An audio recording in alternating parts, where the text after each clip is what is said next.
Donc maintenant, nous allons passer à la phase de la Sainte Seine. Et nous allons juste ouvrir nos Bibles dans le livre de 1 Corinthiens, chapitre 11, à partir du verset 23. 1 Corinthiens, chapitre 11, à partir du verset 23. 1 Corinthiens, chapitre 11, à partir du verset 23. Il est écrit: Voici la tradition que moi j'ai reçue du Seigneur et que je vous ai fait connaître. La nuit où le Seigneur Jésus a été livré, il a pris du pain. Il a remercié Dieu, puis il a partagé le pain et il a dit: Ceci est mon corps, il est pour vous. Faites cela en souvenir de moi. Après le repas, le Seigneur a pris aussi la coupe de vin et il a dit: Cette coupe est la nouvelle alliance de Dieu, parce que mon sang est versé pour vous. Toutes les fois que vous en boirez, faites cela en souvenir de moi. En effet, chaque fois que vous mangez ce pain et que vous buvez cette coupe, vous annoncez la mort du Seigneur jusqu'à ce qu'il vienne. C'est pourquoi celui qui mange le pain du Seigneur ou qui boit sa coupe sans respect, celui-là est coupable envers le corps et le sang du Seigneur. Alors, chacun doit bien réfléchir à sa façon de vivre, ensuite qu'il mange ce pain et qu'il boive cette coupe. Car celui qui mange le pain et qui boit la coupe sans reconnaître le corps du Seigneur, celui-là se condamne lui-même en mangeant et en buvant. C'est pourquoi, parmi vous, il y a beaucoup de malades et de gens sans force, et plusieurs sont morts. Amen. Je vais commencer par le verset 29. Car celui qui mange et boit sans discerner le corps de Christ, mange et boit un jugement contre lui-même. Une chose qu'on doit connaître avec la Sainte Seine, c'est quelque chose de très spirituel. Les gens vont boire du vin et du pain, mais ce n'est pas de la nourriture. C'est une chose très, très spirituelle. Premièrement, ce n'est pas une chose qui peut être mangée par tout le monde. C'est uniquement par celui-là qui accepte Jésus-Christ comme Seigneur et Sauveur et qui croit qu'il est ressuscité d'entre les morts. Dans d'autres termes, c'est uniquement pour celui qui est converti, pour celui qui est né de nouveau. Et la Bible nous dit, avant de prendre cette coupe et de manger de ce pain, qu'est-ce que nous devons faire? Nous devons nous examiner pour voir que nous marchons avec Dieu. Pas juste être chrétien, mais être un chrétien qui marche avec Dieu. Parce que ceci symbolise beaucoup. C'est commémorer la mort de Jésus-Christ. La Bible dit qu'à toutes les fois que vous mangez ce pain et que vous buvez cette coupe, vous annoncez la mort du Seigneur jusqu'à ce qu'il vienne. Donc à chaque fois que nous mangeons ce pain et que nous buvons cette coupe, qu'est-ce qui se passe? Nous annonçons la mort de Jésus-Christ. Mais au-delà de cela, il faut comprendre c'est quoi la Sainte Seine. Comme j'ai dit tantôt, ce n'est pas juste du vin et du pain, mais c'est le corps de Christ et son sang que nous buvons. Et pendant que nous buvons cela, si tu as des problèmes, tu as certaines choses qui te tracassent, des choses qui te dérangent, tu es malade dans ton corps, c'est le moment de demander au sang de Jésus-Christ que tu bois, de te purifier de toutes ces choses. C'est le plus grand médicament dans le monde, le sang de Jésus-Christ. Et ces moments, ne le prends pas juste comme un repas. Non, ce n'est pas un repas. Comme je dis, c'est un culte spirituel. Et pendant que tu manges ce pain et tu bois cette coupe, toute chose qui n'est pas de Dieu en toi, demande au Seigneur de laver cela à travers son sang que tu bois. Et à partir de ce jour, les choses ne seront plus jamais pareilles pour toi. Au nom puissant de Jésus-Christ. La Bible nous dit dans Matthieu chapitre 26, verset 26, pendant qu'il mangeait, Jésus-Christ prit du pain et après avoir rendu grâce, il le rompit et donna aux disciples en disant: Prenez, mangez, car ceci est mon corps. En ce moment où tu es, tu vas juste prendre ton pain et tu vas le couper en ce moment et tu vas le manger en te souvenant du corps de Jésus-Christ, ce corps qui a été crucifié sur la croix pour toi. En ce moment, pense à ça et comme j'ai dit tantôt, toute chose qui n'est pas de Dieu en toi va être sortie à travers ce repas spirituel que tu prends.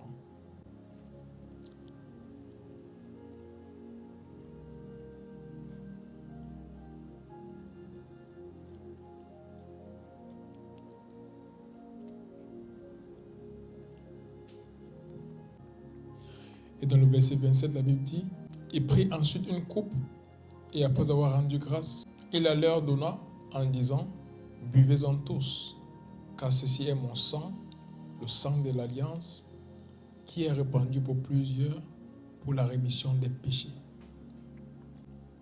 Voici mon sang qui est répandu pour plusieurs pour la rémission des péchés. En ce moment que tu bois de cette coupe, sache que peu importe quel péché te garde encore en captivité, peu importe la chose qui te garde encore dans une vie de péché, même étant un enfant de Dieu, déclare et proclame ta victoire, même par ce sang de Jésus que tu bois. Parce que ce sang est pour la rémission des péchés. Et à partir de ce jour, tu verras la victoire dans ce domaine de ta vie. Et également, comme j'ai dit, toute chose qui ne reflète pas Christ dans ta vie, même dans ton corps, la maladie, en ce moment, vois la guérison parce que tu seras totalement purifié par le sang de Jésus-Christ que tu bois en ce moment. Seigneur, merci pour cette coupe de ton sang que nous buvons en ce moment. Ce sang qui nous a lavé de tous nos péchés et qui nous a offert comme des personnes justes devant toi. Merci parce que cela est une réalité dans nos vies. Et toute chose qui ne te représente pas, toute chose qui ne te glorifie pas dans nos vies, disparaît à partir de cet instant où nous buvons cette coupe. Au nom de Jésus-Christ, bois-en maintenant.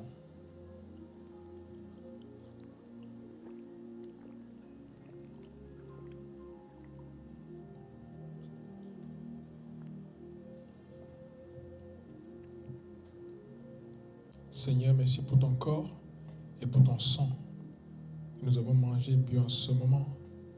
Merci parce qu'à partir de ce jour, tout a changé dans nos vies. À partir de ce jour, nous marchons selon ta volonté pour nous. À partir de ce jour, rien de ce qui naît dans ton plan parfait pour nous arrive à se manifester dans nos vies. Et à partir de cet instant, nous sommes de toutes nouvelles personnes au nom puissant de Jésus-Christ. Donne-nous la grâce de te représenter comme il se doit, de te servir jusqu'à la fin et de demeurer ferme jusqu'à la fin. Que rien n'arrive à ébranler notre foi, mais que nous restons fermes jusqu'à la fin. Que nous décidons, Seigneur, de placer ce que nous avons reçu de toi au-delà de toute autre chose. Donne-nous cette grâce de te servir jusqu'à la fin, Papa. Au nom puissant de Jésus-Christ. Amen. En ce moment, nous allons donner nos offrandes, nos dîmes, nos sémences, les sacrifices, tout ce que tu as en ce moment pour donner à l'Éternel. Tu vas juste l'amener à l'autel ici et tu vas mettre ça dans le panier. Pour ceux qui sont en ligne, il y a un lien PayPal, également un RIB. Il y a aussi un numéro de téléphone que vous pouvez contacter si vous avez d'autres moyens de paiement. Que le Seigneur vous bénisse pendant que vous donnez votre offrande, votre dîme, votre sémence, votre sacrifice. Seigneur, je prie pour ces offrandes, pour ces dîmes, ces sacrifices, ces sémences que tes enfants ont fait en ce moment. Et je déclare que cela parle en leur faveur et qu'une nouvelle chose commence dans leur vie au nom puissant de Jésus-Christ. J'éloigne le manque de tout ce qui les concerne. Et je déclare qu'ils sont comblés de toutes parts, même par ton esprit.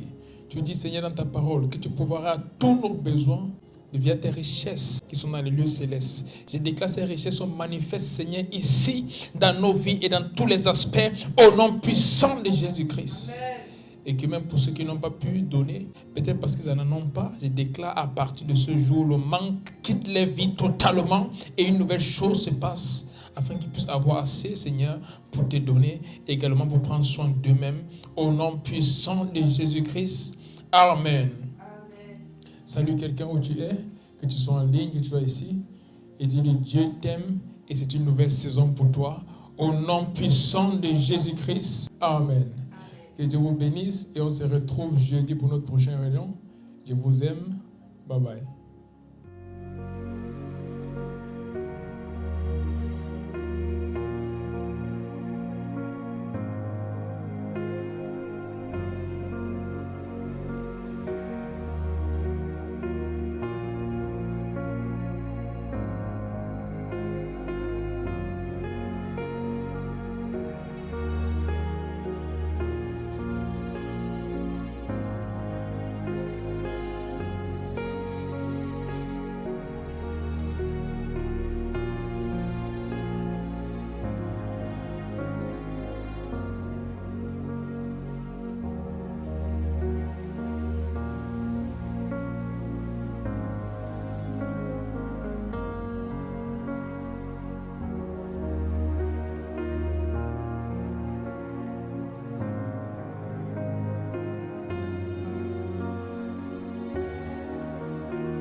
Et la Bible nous dit clairement que lorsque nous voyons toutes ces choses, toutes ces guerres qui se passent dans le monde, nous devons savoir que la venue de Christ est proche. Donc en même temps, je vais appeler à tous les enfants de Dieu, à ceux qui ne connaissent même pas encore Dieu, que c'est très important de donner vos vies à Dieu pour ceux qui ne l'ont pas encore reçu et pour ceux qui le connaissent, de marcher avec lui de façon intime. Parce que tous ces signes prouvent que notre Seigneur revient bientôt. Et lorsqu'il revient, il faut qu'il nous trouve prêts à l'accueillir. Parce que ceux qui ne seront pas prêts ne seront pas enlevés. La Bible nous parle de 10 vierges. Toutes les 10 étaient vierges, mais il n'y avait que 5 qui étaient prêtes pour recevoir le maître. Il y avait 5 autres qui n'étaient pas prêtes. Et au moment où il est venu, les 5 qui n'étaient pas prêtes étaient allés acheter de l'huile pour les lampes. Et lorsqu'ils sont revenus, il était déjà rentré et la porte était fermée. C'est très important de s'apprêter pour recevoir notre Seigneur qui revient bientôt. Et même cette nuit, le Seigneur me disait, repentez-vous car je reviens bientôt. Et lorsqu'il me parlait, j'ai eu une vision dans laquelle il y avait 2 groupes de personnes. Et un groupe était à l'intérieur et d'autres à l'extérieur. Il y avait comme quelque chose de transparent qui les séparait. Ceux qui étaient à l'intérieur et ceux qui étaient à l'extérieur. Et j'ai vu ces personnes qui étaient laissées à l'extérieur, en train de demander au Seigneur si elles pouvaient entrer. Et il les a répondu que c'était trop tard, ils ne pouvaient pas entrer. Et c'est là que le Seigneur Jésus m'a parlé et m'a dit, demande à mon peuple de se repentir et de se préparer, car j'arrive bientôt. Ça fait un moment que le Seigneur me répète ce message, à travers des visions, même lorsque je médite, il me dit, dis à mon peuple que je reviens. Et si le Seigneur parle de ça constamment, c'est parce qu'il revient vraiment bientôt. Et l'église n'est pas prête, je peux vous assurer. Parce que ça fait déjà plusieurs fois que j'ai reçu ce message de la part du Seigneur. Et à chaque fois que je le vois parler de cette façon, je vois comme de la douleur parce qu'il sent que son peuple n'est pas prêt. On est peut-être plusieurs à l'église, mais ce n'est pas tous qui sont prêts pour aller au ciel. Et s'il revient maintenant, il y a plusieurs personnes qui sont même à l'église qui n'iront pas au ciel. N'en parlons pas de ceux qui sont encore dans le monde. Eux tous, ils seront perdus. Mais la Bible a dit avant qu'ils ne rentrent, la connaissance de sa gloire va envahir le monde. Mais ce n'est pas encore le cas de nos jours. Et en plus de ça, même à l'église, la connaissance de sa gloire n'est pas connue par tous. Cela est une preuve que nous ne sommes pas encore prêts. Il est très important qu'on s'apprête parce que notre Seigneur Jésus-Christ revient bientôt. Préparez-vous parce que nous sommes dans le temps de la fin. Il y aura des persécutions contre les enfants de Dieu. Il y aura des guerres et il y aura beaucoup d'autres choses qui vont essayer de déstabiliser notre foi. Mais c'est à nous d'être focus sur Christ et de ne pas se laisser être distrait par tout ce qui se passe. Parce que la distraction peut aussi nous amener à perdre de vue notre but. Et si cela se fait, tout ce chemin que nous aurons parcouru jusqu'ici sera en vain. Mais j'ai prié pour toi en ce jour que le chemin que tu as parcouru jusqu'ici ne soit pas en vain. Que tu puisses tenir ferme et que tu restes fidèle à Dieu jusqu'à la fin. Que rien ne puisse ébranler ta foi. Fais confiance à Dieu parce que le même Dieu qui t'a sauvé est capable de te guider jusqu'à la fin. Donne-toi plus que jamais à son service en ces jours parce que ce sont les temps de la fin. Et pour ceux qui ne sont pas encore enfants de Dieu, donnez vos vies à Dieu maintenant. Il n'y a plus le temps. Il dit dans le livre de Romains chapitre 10 verset 9 que celui qui croit qu'il a ressuscité d'entre les morts et qui le confesse comme Seigneur sera sauvé.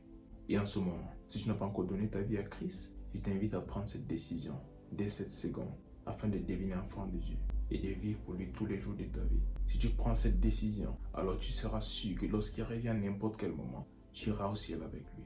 Si tu prends cette décision, répète juste après moi. Et pendant que tu répètes cela, crois-le vraiment dans ton cœur et tu seras sauvé à partir de ce jour. Dis Seigneur Jésus, merci pour ma vie. Merci pour tes projets pour moi. Je reconnais que je suis pécheur. Mais par le prix que tu as payé sur la croix, avec ton sang, tu m'as racheté. Je crois dans mon cœur que tu es ressuscité. Et en ce jour, je te confesse, Seigneur et Sauveur de ma vie. Et par la foi, je reçois le don de la vie éternelle. Merci Seigneur, car je suis né de nouveau. Je suis ton enfant. Les choses anciennes sont passées. Et voici toutes choses sont devenues nouvelles. Par ta grâce, je vivrai pour toi tous les jours de ma vie. Au nom puissant de Jésus. Amen. Félicitations. Si tu as fait cette prière, dès cet instant, tu es un enfant de Dieu.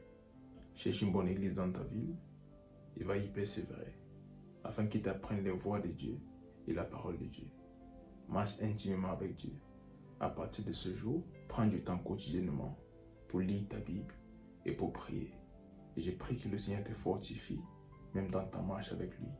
Et que son Saint-Esprit t'habite et qu'il te guide, qu'il te remplisse et qu'il t'aide à accomplir la volonté de Dieu pour ta vie. Et surtout qu'il t'aide à demeurer ferme jusqu'au dernier jour, lorsque le Seigneur Jésus-Christ va revenir pour prendre les siens. Au nom puissant de Jésus-Christ. Amen. Que Dieu vous bénisse. C'était le prophète Samuel Famba. Shalom.